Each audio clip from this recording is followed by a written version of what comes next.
ज्ञानेश्वर महाराजांच्या पालखीचं पुण्यामध्ये आज आगमन झालं। पुढचे 2 दिवस माऊलींची पालखी पुण्यातल्या भवानीपेठ इथल्या विठ्ठल मंदिरामध्ये मुक्कामी असेल।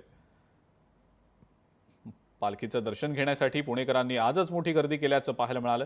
या सगळ्याचा आढावा आमचे प्रतिनिधी अमोल धर्माधिकारी यांनी घेतला, आपण पाहूया।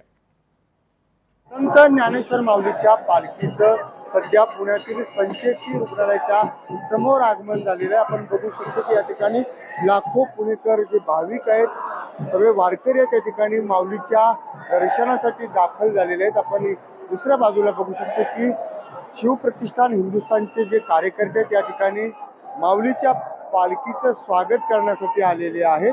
खरं तर लाखोंचा जो जनसमुदाय या ठिकाणी आपल्याला पाहायला मिळत आहे आणि अशातच या ठिकाणी शिवप्रतिष्ठान हिंदुस्थानचे जे प्रमुख आहेत संभाजी भिडे गुरुजी, हे सुद्धा या ठिकाणी माऊलीच्या पालखीचं जे आहे ते स्वागत करण्यासाठी आलेले आहेत। आणि आजचा मुक्काम जो आहे पालखीचा तो पुण्यातील भवानीपेठ या ठिकाणच्या विठोबा मंदिर या ठिकाणी असणार आहे। लोकशाहीसाठी मी चंद्रशेखर भांगे, पुणे।